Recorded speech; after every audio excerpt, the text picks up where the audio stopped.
kebakaran mobil kebakaran. SUV di depan Sel Grogol kebakaran mobil. SUV.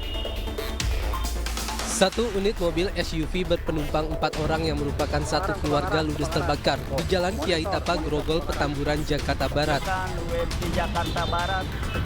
Kobaran api pertama kali muncul dari bagian depan mesin mobil. Diduga kebakaran terjadi akibat korsleting listrik pada mesin. Berselang 30 menit, kobaran api berhasil padam setelah satu unit mobil pemadam kebakaran Jakarta Barat diterjunkan ke lokasi. Seluruh penumpang mobil selamat dan tidak ada korban jiwa dalam peristiwa ini.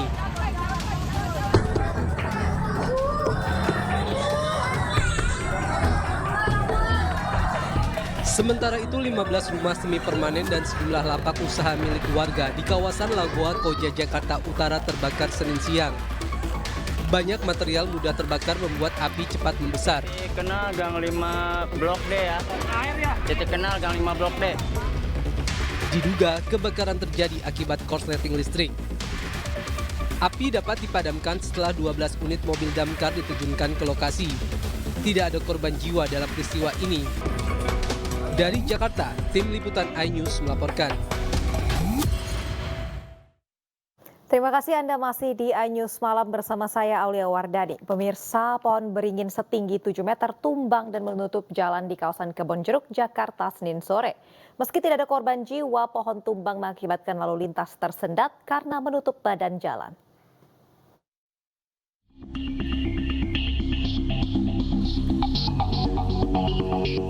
Pohon beringin setinggi 7 meter berdiameter 1 meter di Jalan Kebon Raya, Kecamatan Kebonjeruk, Jakarta Barat, tumbang. Pohon ini tumbang akibat hujan deras disertai angin kencang yang terjadi di sejumlah wilayah Jakarta pada Senin sore. Tak hanya menutup jalan, pohon tumbang juga menimpa kabel listrik PLN sehingga menjuntai di ruas jalan. Petugas gabungan dari dinas terkait yang mendapat laporan langsung mendatangi lokasi dan melakukan pemotongan pada pohon tersebut. Di sebelah. Pada sini aja Pak. Robohnya melintang. Sehingga mengganggu lalu lintas. Kita gabungan dari Damkar, Kesbuk, kemudian BPBD, Keamanan, dan PLN berkolaborasi untuk mengevakuasi supaya lalu lintas bisa berjalan normal. Tidak ada laporan korban akibat pohon tumbang ini, namun lalu lintas di sekitar lokasi kejadian sempat lumpuh karena pohon menutup badan jalan. Dari Jakarta, Rizky Falufi, iNews melaporkan. Kita ke informasi mudik lebaran. Petugas gabungan di berbagai daerah lakukan pemeriksaan bus yang belum memiliki alat keselamatan penumpang atau memiliki fitur yang tak sesuai standar dan akan ditindak tegas demi kenyamanan dan juga keselamatan mudik.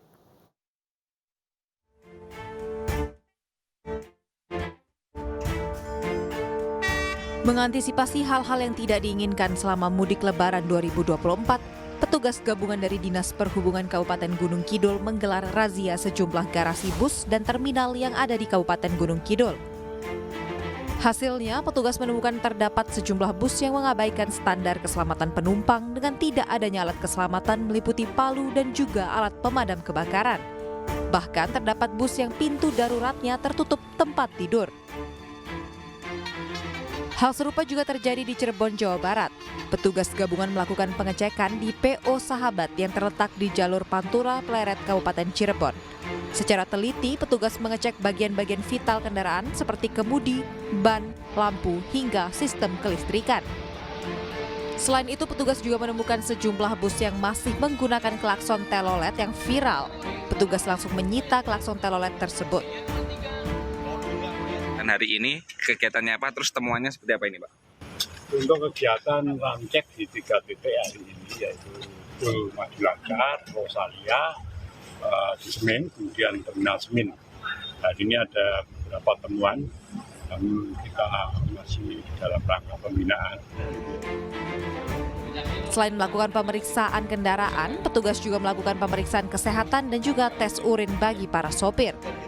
Tim Liputan iNews melaporkan.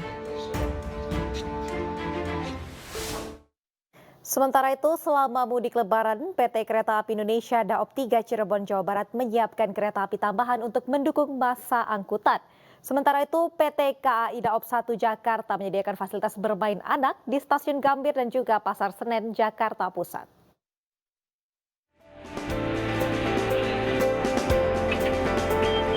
Petugas di Dipo Lokomotif PT Kereta Api Indonesia Daerah Operasi 3 Cirebon, Jawa Barat nampak sibuk mengecek kondisi lokomotif kereta tambahan yang akan dioperasikan untuk mendukung masa angkutan libur Lebaran Idul Fitri 2024. Secara umum, kondisi kereta dan lokomotif kereta tambahan ini cukup baik dan siap dioperasikan. Diketahui PT KAI Daop 3 Cirebon menyiapkan 14 lokomotif dan 60 kereta untuk transit kereta api Argo Cirebon, 2 transit Rangga Jati, dan 2 transit Argo Cirebon tambahan.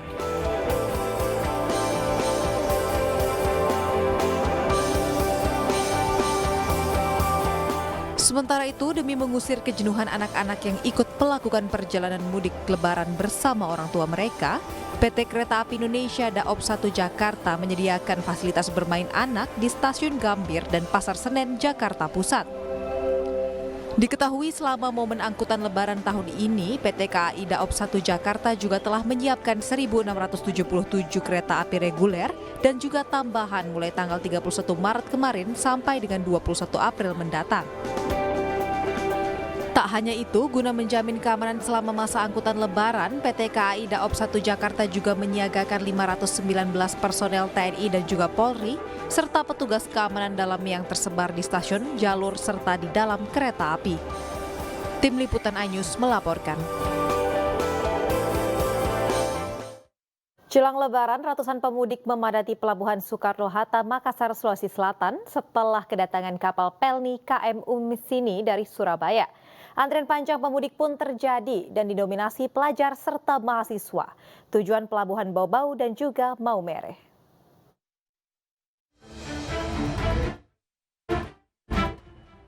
Ratusan pemudik tujuan Pelabuhan Bau-Bau dan Maumere, Nusa Tenggara Timur memadati Pelabuhan Soekarno-Hatta di Makassar, Sulawesi Selatan. Akibatnya, antrian panjang terjadi saat petugas Pelni membuka loket keberangkatan. Mayoritas penumpang merupakan pelajar dan mahasiswa yang menempuh pendidikan di Sulawesi Selatan. Mereka memanfaatkan waktu libur untuk kembali ke kampung halaman untuk berkumpul bersama keluarga. Beberapa penumpang juga memilih untuk mudik lebih awal, menghindari puncak arus mudik jelang Lebaran. Kalau misalkan lambat, kalau misalnya dekat Lebaran pasti itu macet gitu kan, maksudnya padat gitu. Penghindarian ya, puncak arus mudik ya? Iya, karena harus cepat balik juga. Diketahui 3 kapal Pelni yang sandar di Pelabuhan Makassar, yaitu KM Umsini, KM Bukit Siguntang, dan juga KM Tidar. Dari Makassar, Leo Muhammad Nur, iNews melaporkan. Pemirsa, terjadi debat panas antara Hotman Paris dan ahli digital forensik UII di sidang pengketa pemilu 2024. Sesaat lagi tetap di iNews Malam.